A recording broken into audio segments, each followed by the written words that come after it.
Cheap and nasty or cheap and cheerful? Let's find out.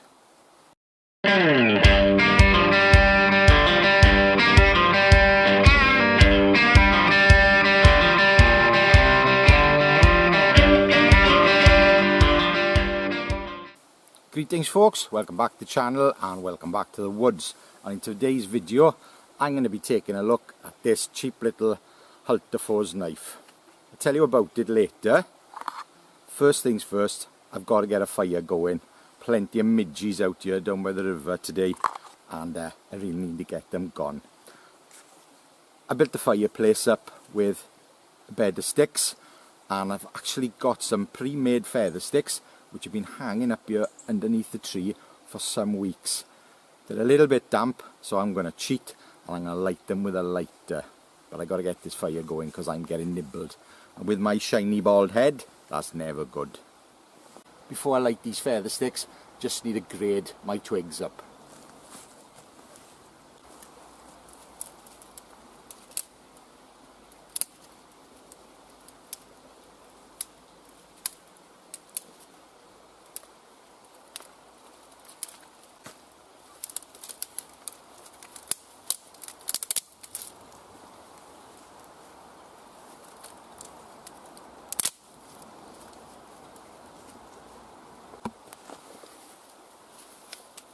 Just remember they are a little damp, they're not too bad.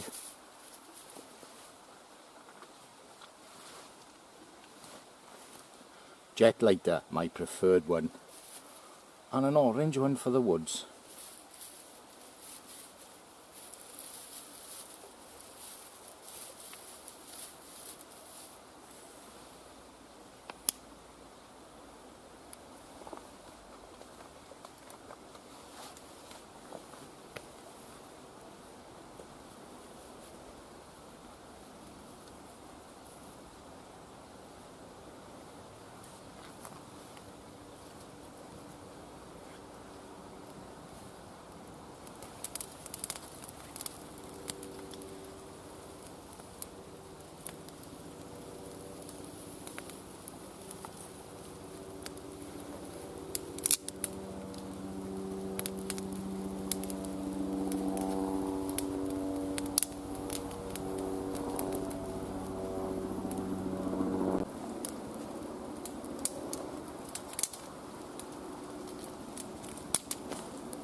Hultafors craftsman knife. Now, I bought this about 6 weeks ago. My local hardware shop was closing down and I thought I'd pop in and have a look to see what he had there, because he does sell knives. Well, the only thing I came out was with this, and this cost me £12. Bargain? I think so. Now, it's sat in the house, and the reason I brought it out with me today is because I had a comment about a week or two ago from a gentleman, and it was a comment on a very old video of mine on the Mora Companion Heavy Duty, and the chap was interested in buying one, but was a little bit short on money and wondered if there was an alternative. And I said, well, personal opinion, I prefer the non-heavy duty one. The handle's a bit smaller and I just prefer it. I had a comment back saying anything under 3mm is basically a kitchen knife, not a bushcraft knife. Well, I had a comment and say I completely disagree with that. So I'm going to do some bushcrafty tasks with this. Now please bear in mind, this is untouched. This is how it came, apart from a neck cord and a bit of rubber. Don't ask me why I put a bit of rubber on there, I don't know. It's the edge that came with it. It's got a rounded spine, so there won't be much ferro rod action. I know the tip, that section where it's been ground, that will spark a ferro rod, because I've had a Hultafors before, but it's a very small section to use. Now this has got a true Scandi grind with a micro bevel, and it is not particularly sharp. I can run my thumb on that edge. I'm going to do a few tasks with this, and then I might sharpen it up. A quick sharpen, because that's what's good about these cheap and cheerful knives. You don't have to put a lot of effort into it. You just sharpen that micro bevel. Different with a nice zero Scandi you buy. If that gets a chip or it gets blunt, you strop it. Obviously, if it's got a chip, you've got to sharpen it. But so many strops create a rounded edge, and then it's got to go on the stones. These, cheap and cheerful, you just sharpen them quickly, get them back to work, and then sharpen them quickly again. I'm going to do a bit of light battening with it, and some shaving to start off with. I've got a split, and this is a piece of conifer. Now, I didn't have anything available here at the moment of a suitable size. Now, I would not split anything large down with this. I really wouldn't, because it is 2mm. It is the kind of knife you would use with an axe. I'm just going to split this down, see how strong it is.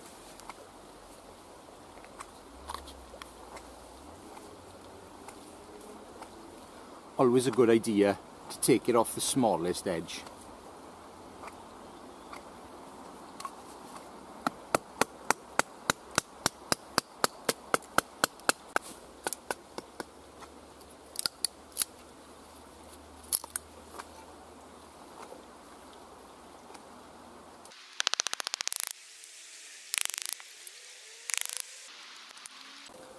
Now that put zero pressure on this knife. That was nothing. What can I say? People say don't batten with a knife, but just be sensible. Batten things that aren't huge. It's as simple as that. If something is huge, make a wedge. Use a rock. There's ways around everything. Nothing wrong with a thin blade. What's this? 2.5mm. It's fine, just fine. Right, I'm going to make some shavings now with this not very sharp knife.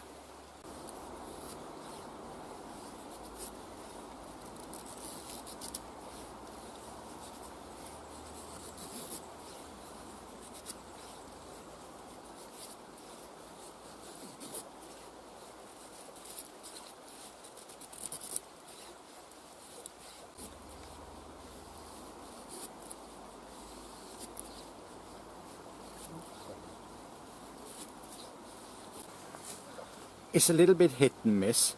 If I put too much pressure on it, I don't get a curl, it just digs in. If I move about on the blade, I find a dull spot. I'm not saying a blunt spot, but slightly duller than the original. I started off there and it was nice and sharp. I was moving up more towards the centre of the blade and it wasn't doing the job as well.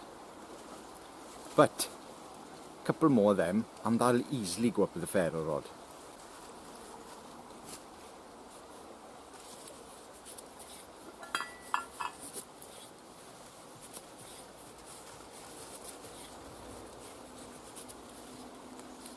Yeah, I am struggling a bit with the dull edge.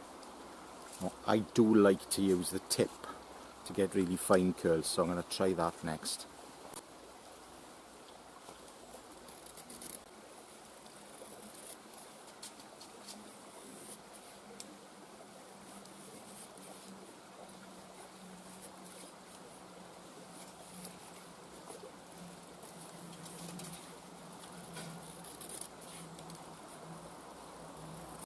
I'm really gripping tight to try and get the control. That's the only problem. And I'm gripping that tight because it isn't sharp enough. So what I'm going to do next, I'm going to get my DMT stone out, and I'm not going to make a massive effort. I'm just going to tickle it over the edge just to get bit of sharpness on it. DMT diafolds. I love these. I think they are great. Now, they're not cheap, and you can get such a cheaper alternative if you're going to sharpen something up which you're not going to fuss with. Then, you know, an aluminium oxide stone's fine, or if you don't mind spending a bit extra, buying a Falkniven DC3, DC4, they work just fine. But these are what I use. Little bit of spit.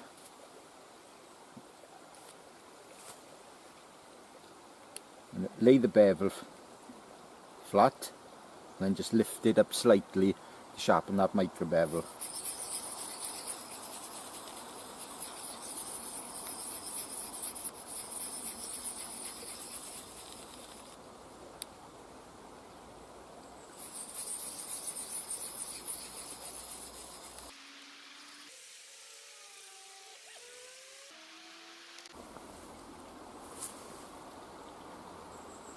Right now I can feel that edge has bite.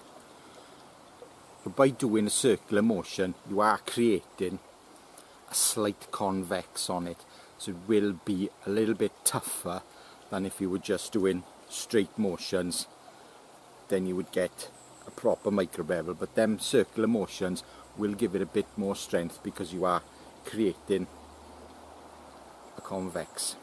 So I'm going to switch and I'm just going to give it a bit of a going over on the extra fine.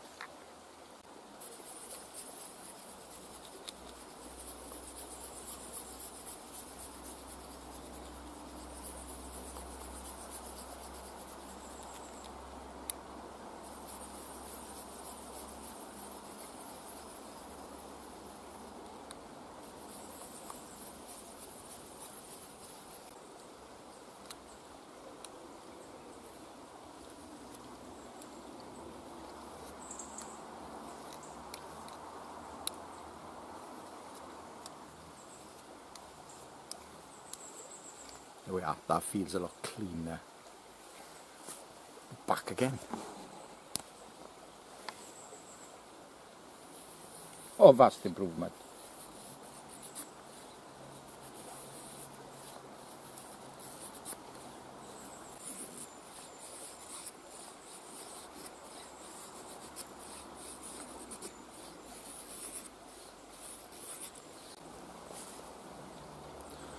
A vast improvement, and that was sharpening that really didn't take much time at all. So yes, that is just about a perfect igniter stick there.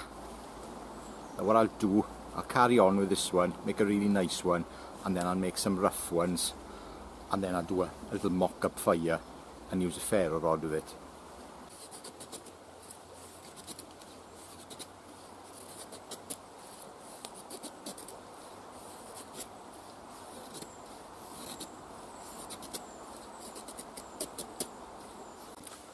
There you go, so there's a nice big thick one which I would call a second stage.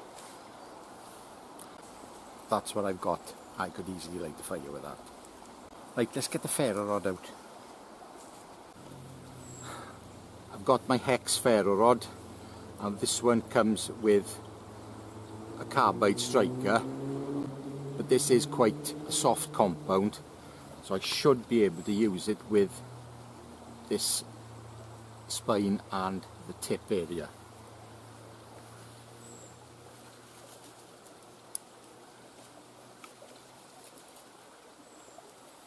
That's the finest feather stick I have.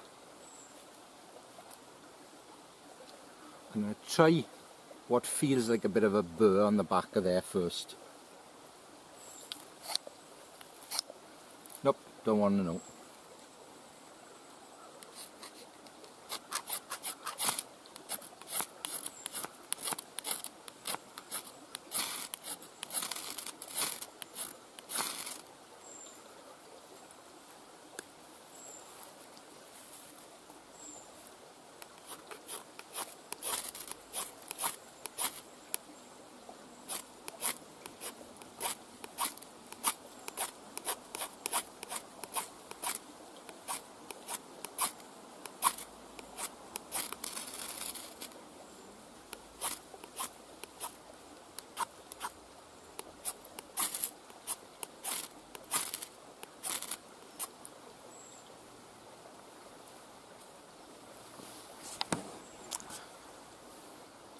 Yeah, I'm getting sparks off it, but that area is so small, it's really not worth a damn. So we'll say a fail on the ferro rod firelight in there. It's just too small.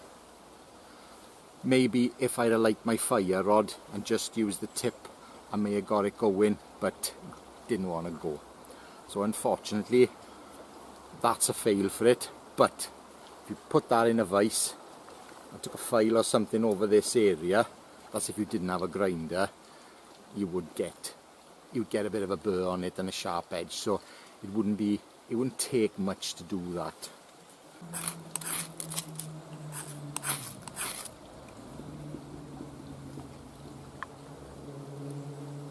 So as far as shaving wood goes, and a little bit of light battening, there's nothing wrong with this knife.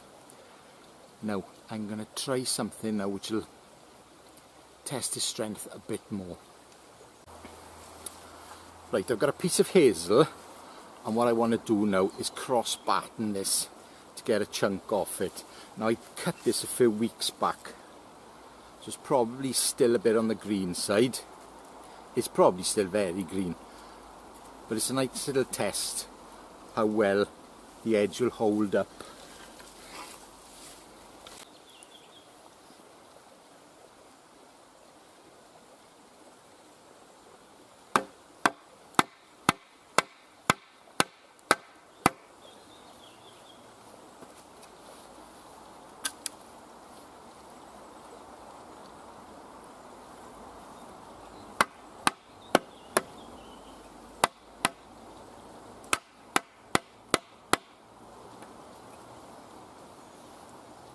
I can get the stick to stay still.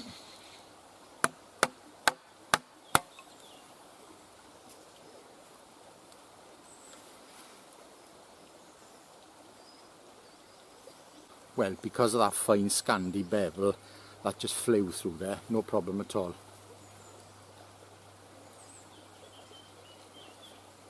It is still quite green, and I still have a sharp edge. Can't fault that. Still strong.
Absolute piece of cake. That grind really lends itself to carving into green wood, and it'll probably carve into seasoned wood just fine. Probably lose your edge a little bit, but then it's so easy to put an edge back on something like that. Why worry about it? On the whole, apart from the spine not being able to take a ferro rod, let's face it, you buy a ferro rod, they usually come with a striker anyway. There's nothing wrong with that knife. For £12, that is an absolute bargain. Just make sure you've got a sharpening stone with it. Absolute bargain. £12, can't fault it. And just to prove it hasn't lost its edge, I'll make a few more curls.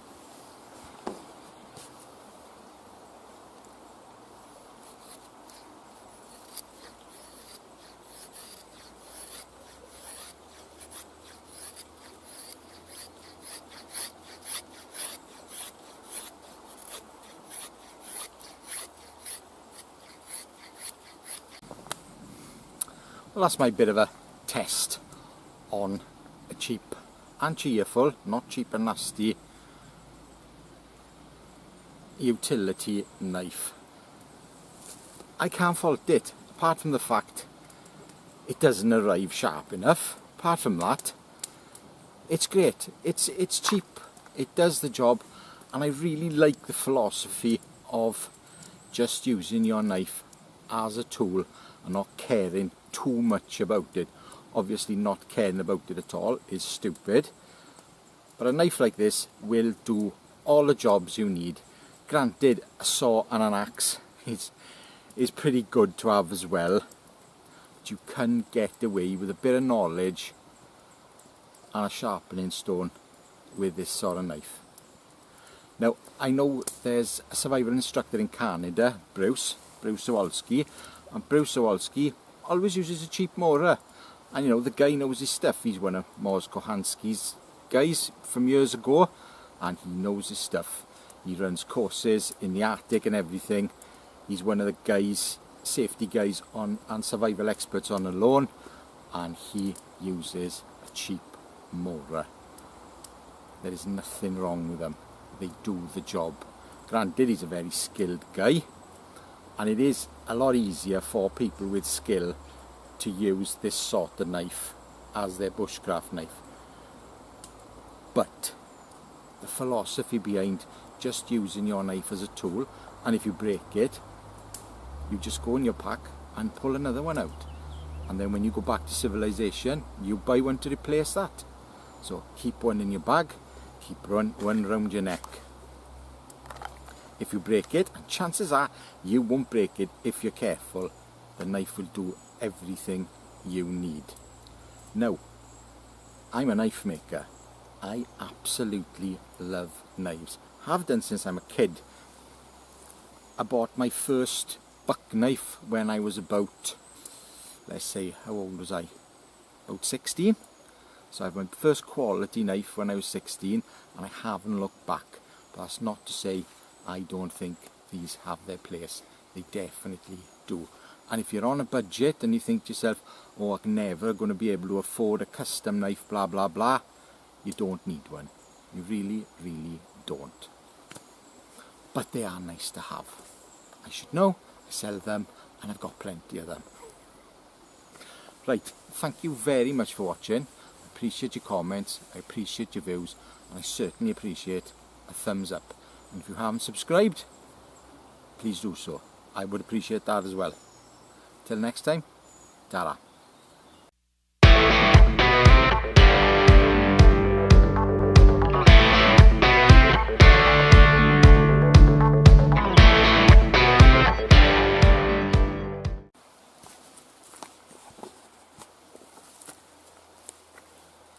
First thing, well, it's not really the first thing, is it? Start that again. Before I get these, start that again, that's shit as well. Before I get these fires, oh, that's shit and all, I'll start again.